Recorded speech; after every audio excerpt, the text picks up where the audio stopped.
Hey everyone, good to be back with you and finally start to feel like myself again. After the holidays, I ended up getting one of the worst head colds I think I've had in years, so that held me back a bit from work and making more of these videos. I am still not 100% better yet, but I will try to make up for lost time all the same. So the pickups here are mostly going to revolve around one band because that's the majority of what I came across this past month, with two other exceptions that I'll get to at the end. The band I am referring to is power metal legends themselves, Blind Guardian. They are undoubtedly the group that got me into this very genre, and I have been a total nerd for them ever since. I only got to see one live show of theirs when they were touring for Beyond the Red Mirror, but it was easily one of the best metal shows I've ever been to and well worth the trip. Here's the best way I could think of to describe them to someone. Imagine if medieval jesters, yes, were transported into our time and given electric instruments to fiddle around with instead of, a lute or something, and you'd pretty much get this group. They are every bit as cheesy and wonderful as you could imagine. So here on vinyl, I picked up 4 of their older albums, mostly personal favorites of mine. Now, note that these are all from the 2018 remasters, so you're not really going to get the best sound quality from them. However, most of them do include bonus tracks that the older releases lacked, so it's up to you which path you want to go in that regard. Sound quality is always most important to me, but in this case I wanted to have these albums in some capacity in the meantime. So first up here we have their debut album, Battalions of Fear. Of the 4, this is the only one that came with a colored vinyl, as I'll show you right here. So you can see the nice pretty white, just plain pretty white right there. It also came with a nice little lyric sheet. This is also a nice gatefold release, so you can see the inside artwork there. It's about as fantasy as you can get.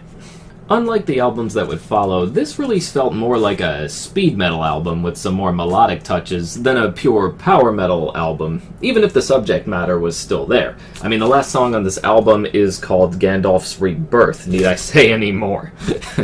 Still, a fun album, even if not necessarily the best way to introduce the band to a newcomer. And next up is Imaginations from the Other Side. This is by far one of their best releases to many fans, myself included, and it's not hard to see why.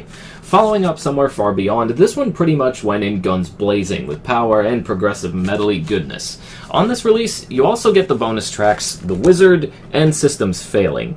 Picking a favorite track on this one is a bit hard for me because I thought the whole thing just really flowed together perfectly. I seem to discover new little touches that I didn't notice before every time that I give it a re-listen as well. It is an absolute must-listen for this group. Next up may be my personal favorite of the bunch, and this is where you start to see just how much my love of music and my general nerdiness all just kind of fuse together. Nightfall in Middle-earth is yet another essential listen. This time, the band made a concept album based on the famous Tolkien novel, The Silmarillion. You get small skits in between most of the tracks, and very epic songs like Mirror Mirror, Nightfall, and Time Stands Still at the Iron Hill. It's all just majestic. It is just that wonderful to hear it all together that way. It's also got the bonus tracks Doom, Harvest of Sorrow, and The Tides of War. It is just impossible not to bring this album up in conversations about Blind Guardian, and there is good reason for that. A must, if there ever was one. The last Blind Guardian release I have here is A Night at the Opera, which happens to be named after my favorite Queen album of all time, which was also named after the famous movie from the 1930s, 1935, I believe. I tend to have a harder time actually describing the impact of this album on their career. The only word that typically comes to my mind when I think about it is transcendent. It's one of those albums that seems to break a lot of genre conventions and may confuse a few listeners at first just because of that. That said, I quickly came around to it and started to really appreciate it by the second and third listens, and now it's pretty much in my top 5. Battlefield has so much energy to it, it's hard not to get into it right away. And the final track, And Then There Was Silence, is simply legendary, and belongs up there with the band's other best material. This version also has pre-production versions of Age of False Innocence and Under the Ice as bonus tracks. Not bad at all. And finally, like I said, I actually picked up more things! These two I got at Spin Me Round on their last day in the Phillipsburg Mall. Not to worry though, as they'll be moving out to Easton, PA, not too far from the previous location, and funny enough, closer to where I live now.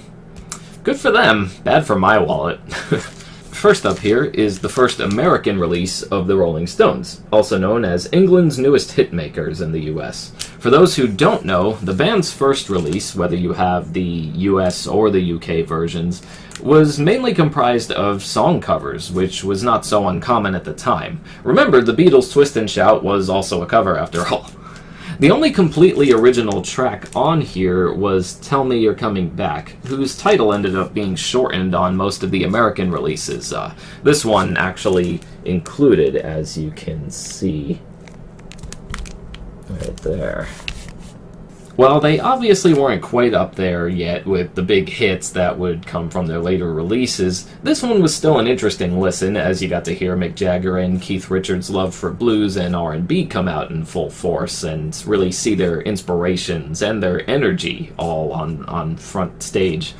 It was really something to behold, even now. And the last pickup is an album from 1975 that I've come to find was extremely underrated at the time, and that's Crack the Sky's self-titled debut here.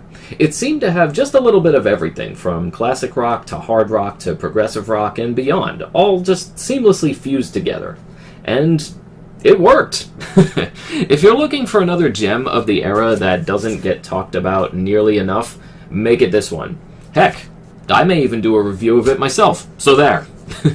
Oh, and if you do find an old copy of this album, be careful with the outer sleeve. For some reason, they designed this thing to be just as flimsy as the inner sleeves, so just looking out for you. And that's all for now. Thank you all for watching, and let me know if you picked up anything cool this past month as well. Until next time.